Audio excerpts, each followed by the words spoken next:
नमस्कार, aqua treat में आप सभी लोगों का हार्दिक स्वागत है। आज का टॉपिक है एक्वाटिक वीड मैनेजमेंट, जलीय खर पतवार प्रबंधन। तो शुरू करते हैं। Here we go to our first slide. Aquatic weed management बहुत ज़रूरी है। ये मछलियों के उत्पादन को बहुत ज़्यादा घटा सकता है और इनके निस्तारण के लिए इतने पैसे लग जाएंगे कि फिर पूरा बिजनेस जो है वो इतना फीजिबल नहीं रह जाएगा। जलीय खरपतवार अवांछित और अवांछनीय वनस्पति होते हैं जो पानी में प्रजनन करते हैं और बढ़ते हैं। यदि इन्हें अनियंत्रित छोड़ दिया जाए तो ये तालाब में मछली पालन के लिए गंभीर खतरा पैदा कर सकते हैं। इनका क्लासिफिकेशन देखिए। तैरने वाले होते हैं, मार्जिनल यानी कि तालाब के किनारे जो उगते हैं मेड़ पर, बंधों पर, वो इमर्जेंट यानी पानी के अंदर उगते हैं लेकिन उनका मुख्य हिस्सा पानी से बाहर होता है, जलमग्न होते हैं और एल्गी के प्रकार के होते हैं। तो ये 5 मुख्य प्रकार के खरपतवार होते हैं जो जलीय होते हैं। ये शिकारी जितने इंसेक्ट्स होते हैं उनको आधार प्रदान करते हैं रहने का और प्रजनन करने की भी पूरी सहूलियत देते हैं। शिकारी और खरपतवार में रहने वाली मछलियों और कई मॉलस्क्स को भी ये आश्रय प्रदान करते हैं। ये फ्राई के मुक्त आने जाने के मूवमेंट को ये बहुत रुकावट पैदा करते हैं। मछलियों के रहने की जगह को सीमित कर देते हैं, प्लैंकटॉन्स के उत्पादन को भी सीमित कर देते हैं, सूर्य के प्रकाश के प्रवेश और उन तालाब में जो पोषक तत्वों की कमी कर देते हैं, पानी के भौतिक और रासायनिक गुणों के संतुलन को बिगाड़ देते हैं। घुलित ऑक्सीजन का जो बजट होता है उसमें असंतुलन का ये मुख्य कारण बन जाते हैं और जब ये सड़ गल जाते हैं तो नीचे जाके जमा हो जाते हैं जिससे तालाब में गंदगी जमा हो जाती है, गाद जमा हो जाता है। पानी के मूवमेंट को ये रिस्ट्रिक्ट करते हैं, कम कर देते हैं, जिससे पानी में ऑक्सीजन का जो संचार है इधर उधर पानी के बहने से जो होता है वो सीमित हो जाता है। कुछ खरपतवार ऐसे भी होते हैं जो जहरीली गैसेस छोड़ते हैं, इनसे मछलियों की मृत्यु हो सकती है और पानी में दुर्गंध जो आती है वो अलग से आएगी। तो यहाँ से आगे हम लोग जो है करीब 20 या 21 जो खरपतवार बड़े इम्पॉर्टेंट हैं उनके बारे में एक एक करके जानेंगे, उन्हें पहचानेंगे। उसके लिए हम तमाम चित्र आपको दिखाएंगे जिससे आप उन्हें अच्छी तरह से पहचान सकें और उन पर सबसे प्रभावी कौन सा खरपतवार नाशक है जो इस्तेमाल किया जाए, इसके बारे में भी आखिरी में जानकारी देंगे। इन सब डिस्क्रिप्शंस के बाद में लास्ट में जो खरपतवार नाशक प्रमुख हैं 5-6, उनके बारे में प्रत्येक के बारे में अलग अलग भी जानकारी ले लेंगे। तो शुरू करते हैं। जो हमारा पहला खरपतवार है वो है जलकुंभी। ये सबसे ख़राब होता है। जलकुंभी यानी वाटर हैसिंथ, ये पानी में तैरने वाला एक प्रकार का पौधा है जो बेसिकली अमेज़न में पाया जाता है, साउथ अमेरिका में। वहाँ से ये बंगाल में पहली बार आया था क्योंकि इसके पत्ते बड़े खूबसूरत होते हैं, इसके फूल बड़े अच्छे लगते हैं, इसके कारण इसे लाया गया था। लेकिन ये बाद में बंगाल का आतंक बन गया और ये तालाब में इतने जल्दी बढ़ता है कि आप कल्पना नहीं कर सकते और पूरे तालाब को ये भर देता है। ये देखिए, अब इसमें ना तो आप नौका चला सकते हैं, ना कुछ मछली उत्पादन, मतलब किसी काम का नहीं रहा। और इतनी ज़्यादा संख्या में इनका निकालना, इसमें इतना पैसा खर्च होगा कि ये वाटर बॉडी या पानी का जो निकाय है ये पूरी तरह से नष्ट हो चुका है। हिंदुस्तान में लगभग 30% जो इस्तेमाल किए जाने वाला मीठा पानी है उसमें ये पूरी तरह से छाए हुए हैं और उनको बर्बाद करके रखा है। तो इस तरह से आपको ये बताया गया। अब इसको आप अच्छी तरह से पहचान लें। वैसे इसको सब लोग जानते हैं, कोई बहुत ज़्यादा इसको पहचानने में किसी को दिक्कत नहीं होगी। इनके लिए 2,4-D सबसे ज़्यादा इफ़ेक्टिव होता है। इसे 8 से 10 किलोग्राम पर हेक्टेयर के हिसाब से स्प्रे करेंगे तो इनसे निजात पाई जा सकती है। अगला है सैल्विनिया मोलेस्टा, इसको वाटर मॉस बोलते हैं।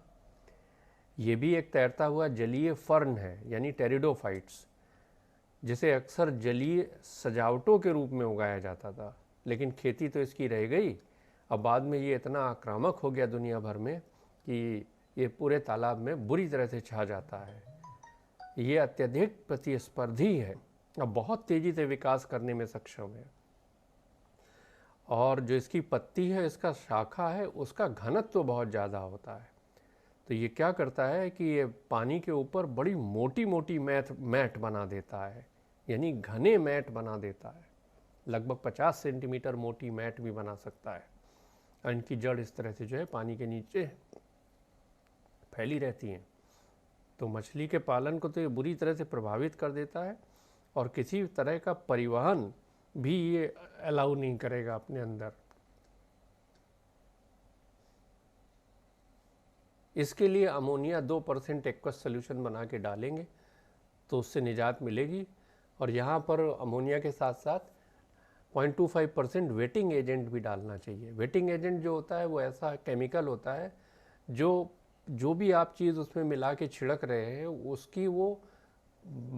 उसको फैलाने में और उसको अंदर जाने में, पेनिट्रेट करने में उसकी क्वालिटी को बढ़ा देता है, क्योंकि वो जो लिक्विड होता है, तरल पदार्थ, उसका ये सरफेस टेंशन घटा देता है।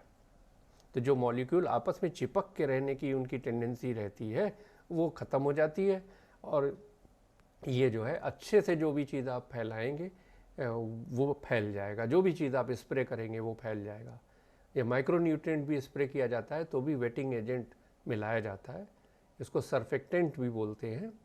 इसमें सोडियम स्टेरेट जो है वो बहुत फेमस है। बाकी फैटी एसिड्स हैं, साइक्लोहेक्सोनोन, ये भी बहुत फेमस है। तो वेटिंग एजेंट मिलाकर छिड़केंगे तो प्रभाव बहुत ज़्यादा हो जाता है।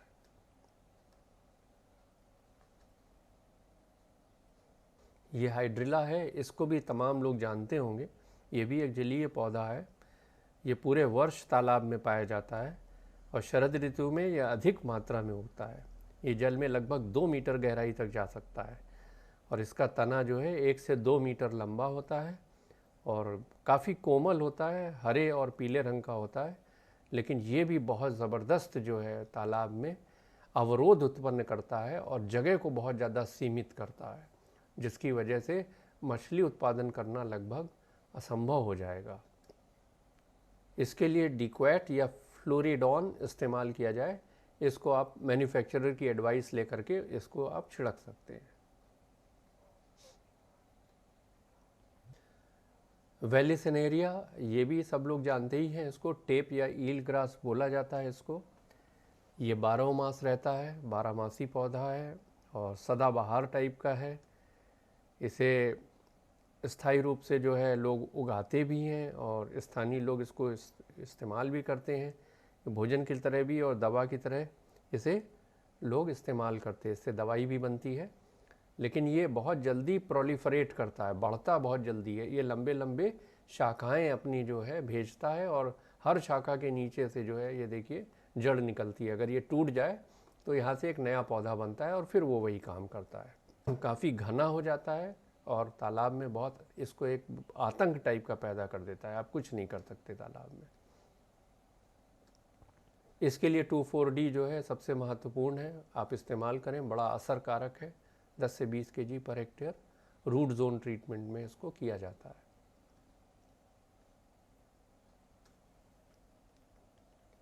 एरोहेड या गूस फूट, ये भी पौधा जो है अपनी खूबसूरती के लिए बड़ा फेमस है। ये भी साउथ अमेरिका में पाया जाता है, वहाँ से सब जगह फैल गया है और उष्ण कटिबंधीय वर्षा वनों में का ये मूल निवासी है। इसका सामान्य नाम एरोहेड है। इसकी पत्तियाँ जो हैं वो हार्ट शेप या कुदाल की तरह होती हैं और हाउस प्लांट की तरह इसको लोग बहुत ज़्यादा इस्तेमाल करते हैं। ये जलीय पौधा है और किनारे पर उगता है और ये भी बहुत ज़्यादा जो है थ्रीट पोज करता है एक्वाकल्चर को। इसके लिए लिक्विड ग्लाइफोसेट इस्तेमाल किया जाए और जैसा इंस्ट्रक्शंस आप जहाँ से खरीदेंगे उसके हिसाब से इसको इस्तेमाल करें। मॉस्किटो फर्न या वाटर फर्न, इसको एजोला बोलते हैं। ये देखिए इस तरह की इसकी पत्तियाँ होती हैं। इसको डकवीड फर्न भी बोलते हैं, फेरी मॉस भी बोलते हैं, मॉस्किटो फर्न भी बोलते हैं, वाटर फर्न भी बोलते हैं, बड़ा नाम है इसका। ये एक फैमिली है सैल्विनियासी, उसके परिवार में इस तरह के 7 ही प्रजाति हैं, उनमें से एक ये है। ये मीठे पानी के झील में, तालाबों में, सब जगह पाया जाता है और बड़ा आक्रामक पौधा माना जाता है। ये जो जलीय जो पारिस्थितिक तंत्र है और जैव विविधता को, इसको ये अकेले ही बहुत ज़्यादा बदल सकता है, क्योंकि ये इस तरह का मैट पैदा करता है कि इसमें जो है कोई चीज़ का कल्चर करना उसका बड़ा मुश्किल है। तो इसको आप पहचान लें। इसके लिए फ्लोरिडॉन या फ्लमियोक्सेजिन इसका इस्तेमाल किया जा सकता है। ये भी इंस्ट्रक्शंस के आधार पर इसे आप करें। ब्लू ग्रीन एल्गी, एक्चुअली ये एल्गी नहीं होता, ये एक तरह का ग्राम नेगेटिव बैक्टीरिया है। बहुत दिन तक इसको एल्गी समझा गया, लेकिन ये बैक्टीरिया है और प्रकाश संश्लेषण करता है, सूक्ष्म जीव होता है ये, जो तकनीकी रूप से इसको बैक्टीरिया कहना ही उचित है। ये मूल रूप से जो है नीला हरा शैवाल इसको बोलते हैं और ये काफ़ी घना विकास कर सकता है, पानी को हरा और नीला या बाद में भूरा भी कर सकता है। बहुत ज़्यादा संख्या इनकी हो जाती है तो ये इस तरह से देखिए पूरे तालाब में फैल जाते हैं और काफ़ी नुकसान करते हैं। इसके लिए कॉपर सल्फेट बहुत अच्छा होता है, लेकिन उसके लिए पानी की एल्कलिनिटी देखना बहुत ज़रूरी है, क्योंकि एल्कलिनिटी अगर 20 ppm एज कैल्शियम कार्बोनेट से कम है तो इसका इस्तेमाल नहीं किया जाएगा। और एंडोथैल का भी आप इस्तेमाल कर सकते हैं। ये ग्रेन्यूल्स में भी आते हैं, इनका तरीका जो है वो इंस्ट्रक्शंस के आधार पर आप देखें और उसी के अनुसार करें। कारा या चरा जो भी कहिए, ये ग्रीन मैक्रो एल्गी है, स्टोन वॉर्ट्स भी इसको बोलते हैं। ये भी काफ़ी तेज़ी से फैलता है और इस पौधे का स्टोनी हिस्सा बड़ा कठोर और क्रिस्टलीय कैल्साइट के रूप में विकसित होता है, जो कैल्शियम कार्बोनेट का बना होता है और कोशिकाओं की दीवारों में ये भर जाता है। ये काफ़ी कठोर हो जाता है और काफ़ी घना भी हो जाता है ये। तो इसकी वजह से भी जो है एक्वाकल्चर में बहुत हानि होती है। इसके निस्तारण करने के लिए भी कॉपर सल्फेट या एंडोथैल का इस्तेमाल किया जा सकता है।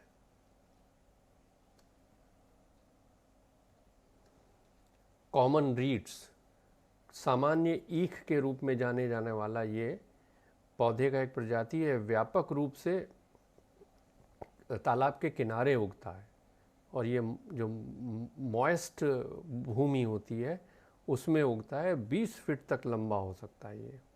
जहाँ पर इसके अनुकूल अगर परिस्थितियाँ हों तो ये हॉरिजेंटल भी आगे बढ़ता है और लगभग 5 मीटर प्रतिवर्ष के हिसाब से या उससे अधिक दूरी पर भी ये फैलता चला जाता है और एक नियमित अंतराल पर ये अपनी जड़ें भी जमाते जाते हैं, ताकि इनका अगर कहीं से कुछ मूल पौधे से अगर इनका संपर्क टूट भी जाए तो इनको कोई हानि ना हो। नम ज़मीन में होते हैं और काफ़ी जो है ऊपर तक उठते चले जाते हैं और पानी के ऊपर ये कभी जब फैलते हैं तो एक चटाई, तैरती हुई चटाई की तरह दिखते हैं। तो इनका भी निस्तारण बहुत ज़रूरी है समय रहते। इसके लिए ग्लाइफोसेट या ग्लाफोसिनेट इस्तेमाल किया जाए। इसको भी आप ओलियर स्प्रे कर सकते हैं। डोज यहाँ लिखी हुई है 2.24 kg per hectare, 1.12 kg per hectare और बाकी इंस्ट्रक्शंस देख लीजिए, जहाँ से आप लेते हैं प्रोडक्ट उस पर लिखा रहता है। टाइफा ओरिएंटलिस, इसको कम्बंगी बोलते हैं या बुलरश भी बोलते हैं। ये टाइफा जो है एक 12मासी जड़ी बूटी वाला पौधा है। ये भी जो है आर्द्र भूमि पर जो है उगता है। तालाबों, झीलों, नमकीन पानी में भी होता है, दलदलों में भी हो जाता है और धीमी गति से बहने वाली नदी और नालों के किनारों पर उगता है और ये भी काफ़ी डेंस हो जाता है। तो उस वजह से जो है इसमें भी कोई भी कल्चर करने की कोई भी संभावना नहीं हो जाती। ग्लाइफोसेट 300 ग्राम्स पर लीटर के हिसाब से फोलियर स्प्रे किया जाए तो इससे छुटकारा मिलता है। हम लोग अभी सारी केमिकल उस पे निस्तारण की बात कर रहे हैं, केमिकल तरीकों की। बाकी और मैकेनिकल भी तरीका होता है, बायोलॉजिकल तरीका भी होता है, उसके बारे में एक सेपरेट वीडियो बनाएंगे तो उसमें आपको ये सारी चीज़ें बताई जाएंगी। लेमना स्पीशीज़ ये एक जलीय पौधा का प्रजाति है, इसे डकवीट्स भी कहा जाता है। इन तेज़ी से बढ़ते हुए पौधों ने सामुदायिक पारिस्थितिकी, बुनियादी पौधों के जीव विज्ञान तथा इकोटॉक्सिकोलॉजी पर और बायोफार्मास्यूटिकल्स के उत्पादन और कृषि और जलीय कृषि के लिए पशु चारा के स्रोत के रूप में जो अध्ययन किया जाता है उस पर एक मॉडल प्रणाली के रूप में इसका उपयोग किया गया है। लेकिन ये भी बहुत डेंस हो जाता है और पूरे तालाब पर एक चटाई की तरह फैल जाता है, इसमें कुछ भी कर पाना संभव नहीं है। ये एक फ्लोटिंग वीड है। इसके लिए कार्फेंट्रेजॉन या फ्लोरिडॉन सबसे बढ़िया है। एज पर इंस्ट्रक्शंस इन्हें डालिए तो इससे लाभ होगा। ये एक जलमग्न मीठे पानी का 12 मासी पौधा है जो 20 फीट गहरे तक स्थिर और बहते पानी में भी घने अपने स्टैंड बना देता है। ये पानी के सतह के साथ घने और तैरते हुए मैट भी बना सकता है। ये गैरिया डेंसा जो है ये 4 मीटर की गहराई तक पानी में उगता है, जिसमें पीछे के तने 2 मीटर या उससे भी अधिक लंबे हो सकते हैं और ये तने जो हैं थोड़ी थोड़ी अंतराल पर जड़ पैदा करते हैं तो ये अमर हो जाते हैं। कॉपर सल्फेट और एंडोथेल इनके लिए सबसे बढ़िया है। एलोडिया, इसे वाटर वीट कहा जाता है, जेनरिक वाटर वीट के नाम से जाना जाता है। कैनेडियन वाटर वीट भी बोलते हैं, अमेरिकन वाटर वीट भी बोलते हैं और काफ़ी डेंस हो जाता है। ये भी छोटे छोटे फूल कभी कभी आते हैं अपवाद के रूप में। पूरा का पूरा रहता है ये पानी के नीचे, लेकिन इसमें नाजुक डंठल द्वारा पौधे से जुड़े रहते हैं और फूल जो हैं वो सतह पर खिलते हैं। इनके लिए कॉपर सल्फेट और डिक्वेट का इस्तेमाल किया जा सकता है।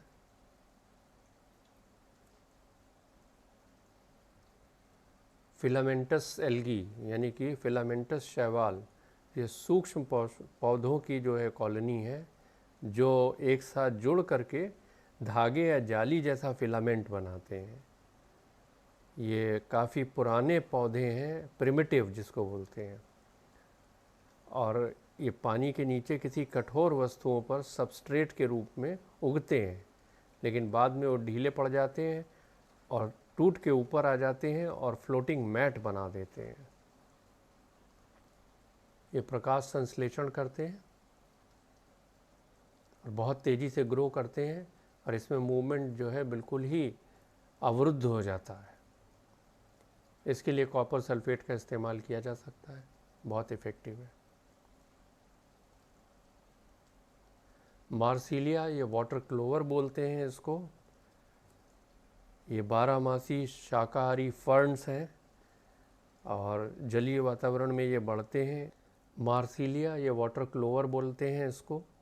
12 मासी फर्न है, ये रेंगने वाले जलीय वातावरण में बढ़ते हैं और राइजोम होता है इसमें, मांसल जड़ें होती हैं, पतले हरे डंठल वाले होते हैं।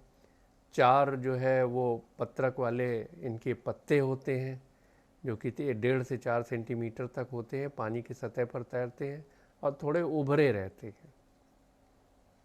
ये भी हानिकारक होते हैं बहुत और काफ़ी फास्ट बढ़ते हैं। इनका निस्तारण भी बहुत ज़रूरी है। 2,4-D इसमें सबसे ज़्यादा इफ़ेक्टिव है। वाटर मिलफॉयल, ये पानी की सतह पर पाया जाता है। ख़ास तौर से ये यूरोप और एशिया में का मूल निवासी है, लेकिन ये कहीं भी पाया जाता है और उत्तरी कनाडा से लेकर दक्षिण अफ्रीका तक और एशिया में हर जगह पाया जाता है।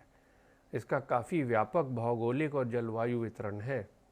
ये सबमर्ज्ड पौधा है यानी कि जलमग्न है और स्थिर और धीमी गति से चलने वाला जो अगर कहीं पानी है तो उसमें ये बहुत अत्यधिक तेज़ी से बढ़ता है और बहुत आक्रामक हो जाता है और इतना घना जाल बनाता है कि इसमें किसी भी प्रकार का कोई भी कल्चर कर पाना बहुत मुश्किल होता है। 2,4-D, डिक्वेट या एंडोथेल किसी का भी इस्तेमाल किया जा सकता है, सब बराबर रूप से प्रभावी है। रशेज़ ये अक्सर जो है ख़राब गुणवत्ता वाले पानी में, नम मिट्टी में और इस सब जगह पर ये काफ़ी तेज़ी से उगता है और काफ़ी इसके जो पत्ते होते हैं वो सुई की तरह, तलवार की तरह होते हैं। तना अंदर से खोखला होता है और ज़्यादातर ये जो है पानी के अंदर उगते हैं और ऊपर की तरफ निकल करके एक काफ़ी ज़बरदस्त जो है घना स्ट्रक्चर बनाते हैं। ख़ास तौर से इनका इस्तेमाल होता है झोपड़ी को बनाने के लिए और डलिया बनाने के लिए, इन सब बनाने के लिए इनका काफ़ी इस्तेमाल होता है। इसके लिए पेनॉक्सीसोलम या ग्लाइफोसेट इसका इस्तेमाल करिए, ये काफ़ी इफ़ेक्टिव होता है। सेजेस तो सजावटी घास और रश के साथ ही समूहीकृत होते हैं, इन्हें एक साथ जाना जाता है।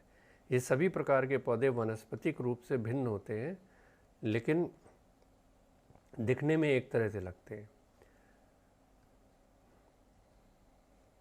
क्योंकि प्रत्येक की जो आवश्यकताएं हैं वो अलग अलग हैं, इसलिए वो अलग अलग तरह से उगते हैं। जैसे जो अच्छी घास होती है, सच्ची घास होती है, वो ज़्यादातर खुली धूप वाले स्थान पर वातावरण से निकलती है, जबकि सेजेस जो है ये छाया और नम या सूखी मिट्टी के चरम सीमा को भी सहन कर लेगी और नम मिट्टी, दलदली ज़मीन या उथले पानी में भी ये अच्छी तरह से हो जाते हैं।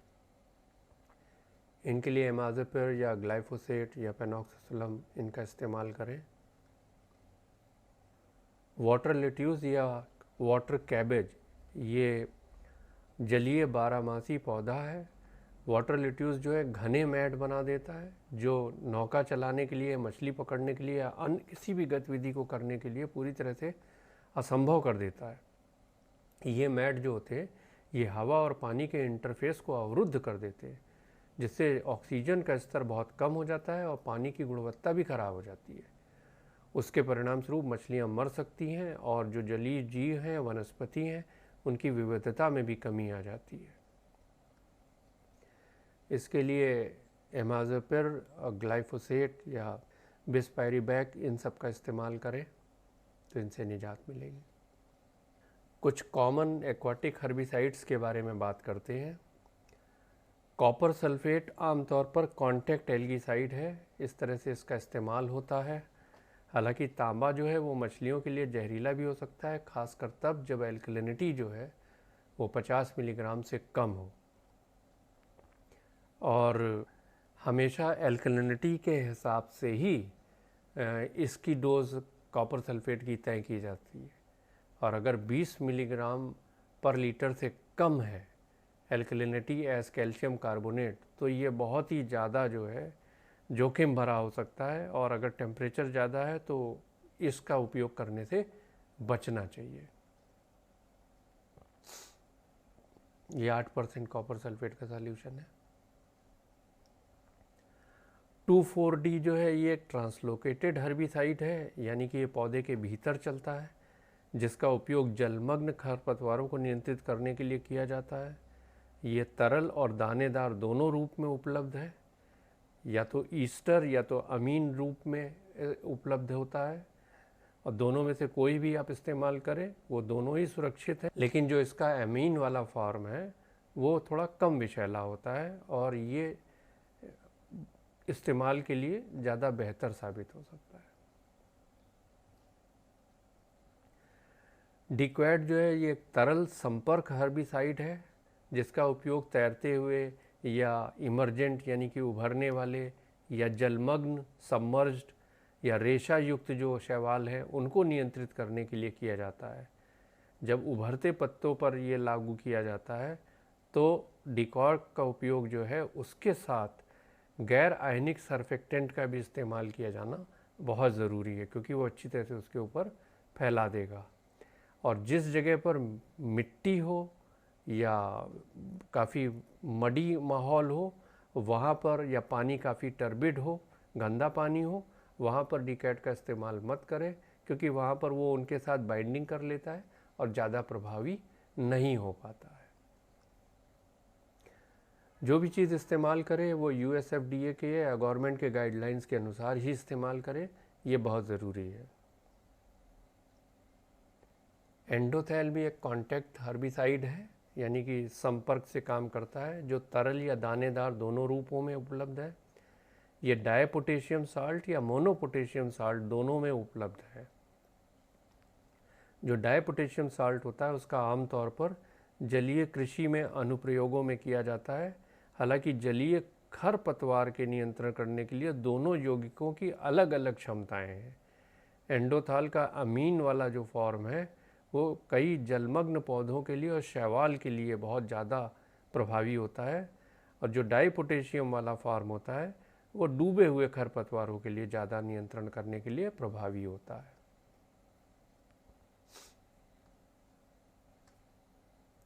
ग्लाइफोसेट एक ट्रांसलोकेटेड हर्बिसाइड है जो आमतौर पर तटरेखा के वनस्पति या उभरते हुए जो जलीय खरपतवार हैं उनको नियंत्रित करने के लिए उपयोग में किया जाता है। यह खरपतवार के फूलने या फलने की अवस्था में अगर इसके ऊपर हम लोग इस्तेमाल करेंगे तो उस समय ये सबसे ज़्यादा प्रभावी होता है। और इसमें भी जो नॉन आयनिक सरफेक्टेंट है वो अगर मिला लिया जाए तो इसका प्रभाव जो है वो काफ़ी बढ़ जाएगा। फ्लोरिडॉन ये भी एक ट्रांसलोकेटेड हर्बिसाइड है जो पौधे के अंदर मूव करता है। इसका इस्तेमाल अधिकांश जलमग्न और इमर्जेंट खरपतवार को नियंत्रित करने के लिए किया जाता है। ये तरल और पैलेटेड फॉर्म दोनों में उपलब्ध है। आमतौर पर इस्तेमाल की जाने वाली जो वीडीसाइड और हर्बिसाइड हैं, फ्लोरिडॉन जो है वो स्पॉट ट्रीटमेंट के लिए बिल्कुल प्रभावी नहीं है, यानी कि पूरे तालाब का इलाज करना चाहिए तब ये इफ़ेक्टिव होगा। और ये धीरे धीरे इफ़ेक्टिव होता है और बहुत धीरे तरह से डिज़ोल्व ऑक्सीजन का कंजम्पशन करके प्लांट को मरने पर मजबूर करता है और उसे डिकम्पोज कर देता है।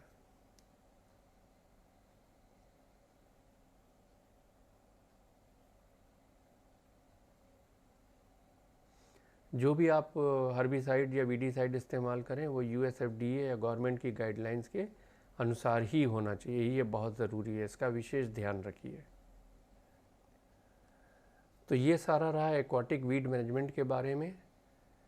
तो अगर आपने कुछ नया हासिल किया है तो आप कृपया इसे लाइक करें, शेयर करें, सब्सक्राइब करें, इसके लिए आपको बहुत बहुत धन्यवाद। तो जल्दी ही मिलते हैं अपने एक नए वीडियो में, तब तक के लिए अल्लाह हाफिज़, जय हिंद, जय भारत, वंदे मातरम।